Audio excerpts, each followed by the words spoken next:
Welcome back to the Celtics Nation Rise recap. I'm Griffin Aldrich. Alongside me, we got Andrew Quinn, and your Boston Celtics are over 500 now. What? Let's go. The Come final on now. score against the Brooklyn Nets with 99 to 113. What a game. I mean, it's the Nets, and let's be honest, there were times in the game where this was a close game, and you'll get into that, Andrew, but I'm telling you, this is I wouldn't say this is our competition, but we're now starting to be in competition with these teams. Like I think, and I won't say we established the identity, but again, this is kind of more on pace with what we're going. But a win, again, we said this against the Clippers. A win is a win.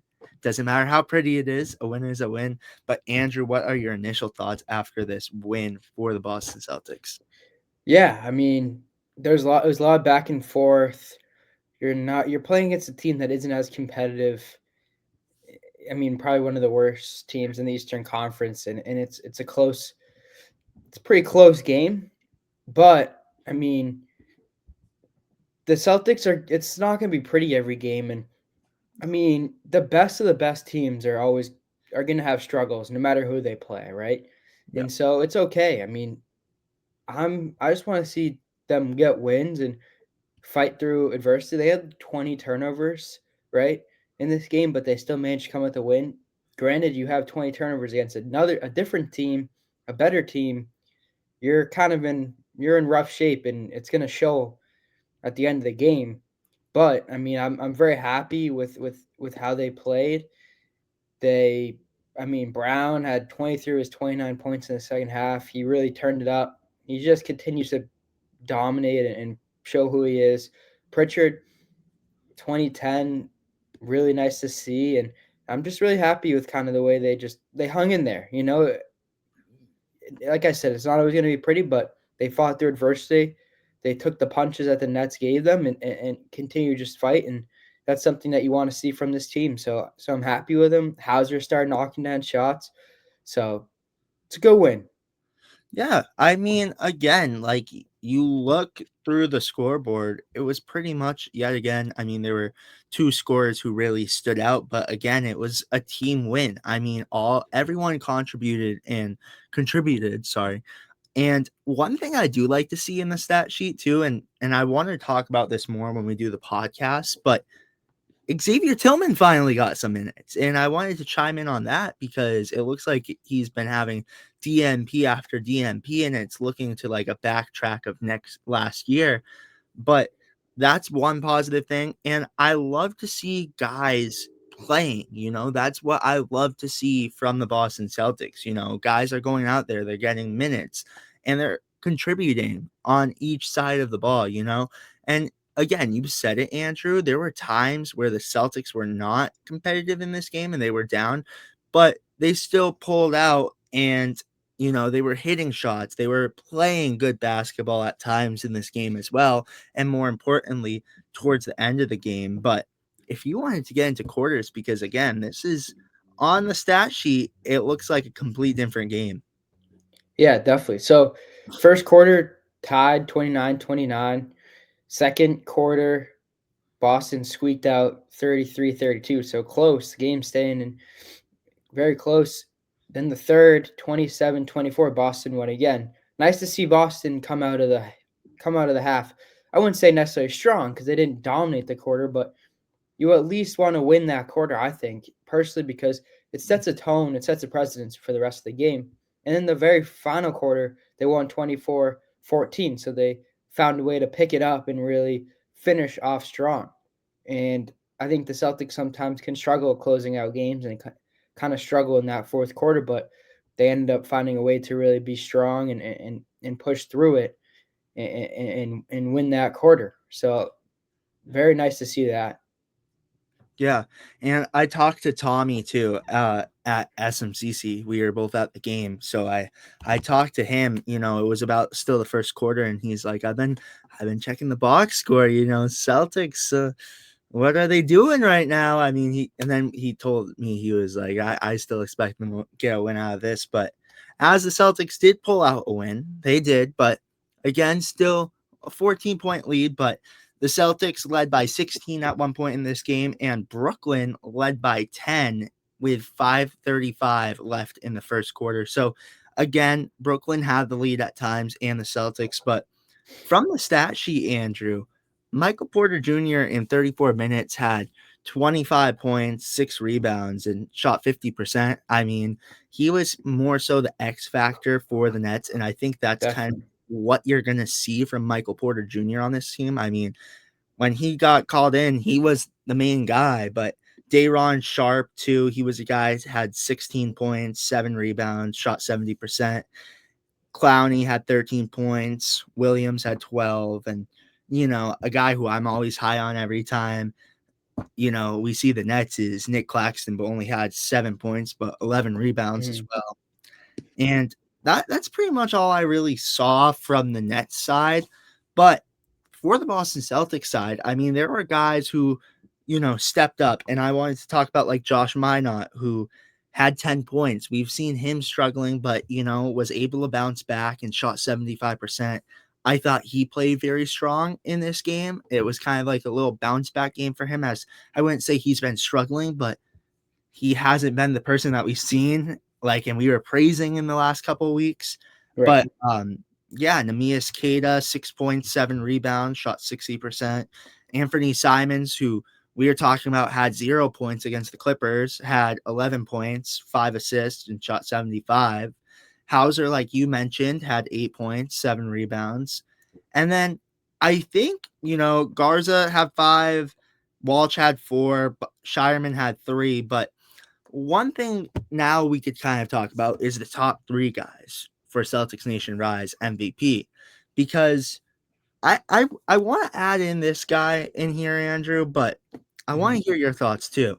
Derek White, I think this is a productive night from him, because, and that's why I want to mention him in Celtics Nation Rise MVP, because again, this is the Derek White we like to see. I think overall on the stat sheet, it's not pretty, like it's not like, oh, 20 points, but 15 points, 5 rebounds, 4 assists, 2 steals, 2 blocks, and shot 40%. I mean, the shooting's going up. So do you agree? Do Right. you see him in contention for Celtics Nation Rise MVP? Yeah, I mean, he just impacts the game on so many other levels than just scoring, right? And if you take Derek White out of the game and out of the equation, I don't know. Do we get this win, right? Like he's just that guy that really is an anchor to your team, whether he's putting points on the board or not. And so yeah, I'd agree, especially because he's starting to kind of find his rhythm on the offensive end. He becomes that much more lethal. And I think we're gonna start seeing guys figuring out their roles on this team. And maybe Derek White isn't that scorer that we expect him to be or we had or we thought he'd be at the beginning of the season. But if he continues to just play his role and do what he does best, I think we're going to be good in the right spot. So, no, I definitely agree. And I think just he just does all those little things. Like we always talk about plus 15, plus minus. He had the highest plus minus on the court. He's just always doing those little things to kind of carve away opportunities and advantages for the Celtics throughout a game. Yeah, I agree 100%. And now we're getting into Celtics Nation Rise MVP, and I just looked this stat up because I want to be certain on this. And these are the top 2 guys, and I think we kind of. Do you think? I don't think Derek White deserved it tonight. Andrew, we still haven't seen him win a Celtics Nation Rise MVP. Isn't At that crazy? all. That At is all, wild. which is nuts to me. But 2 guys, and I just wanted to say their efficiency in the fourth quarter too. Pritchard had 2 points in the fourth quarter, and Jaylen Brown had 14. So I think that's one thing that we need to kind of keep an eye on. But Peyton Pritchard in 35 minutes had 22 points, 10 rebounds, 5 assists, and shot 37.5% from the field goal. And Jaylen Brown in 32 minutes had 29 points, 4 rebounds, 4 assists, 1 steal, and shot 47.4% from the field goal. And Andrew, I want to give you my Celtics Nation Rise MVP first. And if we're not on the same path of this, we might have to, we'll figure it out, I guess. But Right. I'm going Jaylen Brown just for his efficiency in the fourth quarter. I think, fourth quarter is depending on the game, but in this game, it's where it meant most. And I'm going to give it to Jaylen Brown because being able to step up and be that guy when it means most, you got to give it to him. So I'm going Jaylen Yeah. Brown, but are you going Peyton Pritchard or are you going JB? I'm gonna go JB again just because he played 31 minutes, right? And he had 29 points. It's an efficient game. Scoring that many points in that third quarter, like propelled the Celtics. If he doesn't do that, they're not winning this game. I will say though, Pritchard, I love to see it. I love to see him hitting his shots. 10 rebounds. He's a small guy. 10 rebounds and 5 assists. Like that's impacting the game on multiple levels. To be honest, I don't know. I really like Pritchard and how he played this game. And we've been giving a lot of Brown MVPs. But what do you think? What do you think? I almost want to go Jaylen Brown just because his efficiency was better, and in the fourth quarter, I think Pritchard affected the game more. The 10 rebounds really stick out to me, but I'm still hinting towards Brown. All right, yeah. Do we I hold I, on? Should we give Tommy a call while we're in here? I think he's at practice right now, so I Oh, don't think he he's at can pick practice. up. Alright, I'll We could call someone in. Do we have someone to call in? call him my brother. Yeah, call them. Yeah, why not? Give Yeah, your brother a call. my brother knows ball. If you guys remember this podcast from a long time ago, like this is Skylar. Because so you're voting Pritchard, right? Right, Andrew? I'll go Pritchard tonight. Yeah. All right, Skylar, you're in the hands of Celtics Nation Rise MVP. We're on right now. Go go check out who do you think was more efficient last night? Jaylen Brown or Peyton Pritchard? The most valuable. The most valuable. And in addition, because this is my big thing. This is my big thing. Jaylen Brown had 14 points in the fourth quarter. Pritchard had 2. But who is our Celtics Nation Rise MVP for tonight? Okay. I'm looking at the stats here. I see Jaylen Brown has 8 turnovers. 8 turnovers. Wow. Let me see it. Not helping his cause. All right, 8 turnovers. Yeah, Pritchard had 3.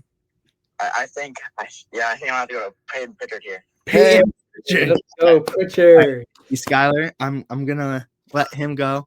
Thank you. I'm glad because a small guard, 10 rebounds in that game. That's scrappy, man. That's scrappy. We're holding Jaylen Brown to even higher standard this season. So he's got to do more, in my opinion. Skylar's right with that one, though. If we didn't look at turnovers, that would have been. Yeah, I didn't even catch that, to be honest. That's a lot of turnovers. So, wow, your Celtics Nation Rise MVP for the second time, I believe, this season goes to Peyton Pritchard. Yeah, second time. Peyton Pritchard. So, and we had to call in Skylar because, he gave us a valuable point right there. I mean, that was great. Yeah, what a call. Was to 8. So, I mean, wow, Andrew, I'm happy you caught that because I think we would have been Jaylen Brown, and then we would have looked later and been like, oh, the turnovers. But yeah, and it's tough. 8 turnovers in this game is fine, but you can't be doing that against more competitive teams. Oh, 100%. You can't because those 8 turnovers are going to cost you the game 9 out of 10 times. For sure. Yeah, so again, your Celtics Nation Rise MVP goes to Peyton Pritchard for the second time this season. Andrew, do you have any final thoughts before we close out? No, I think this team is starting to gel and starting to figure it out, and I'm starting to get higher on this team and kind of see their potential and see their growth. Like we said, they were a team that started off the season. They were brand new. They had to figure each other out. They had to get their chemistry up. They had to figure out who's playing what role at what time. And I think they're starting to figure out their identity. And so I wouldn't doubt that this team continues to kind of get wins and picks it up. And I think that there's potential for them to finish higher than we think in the conference. I agree.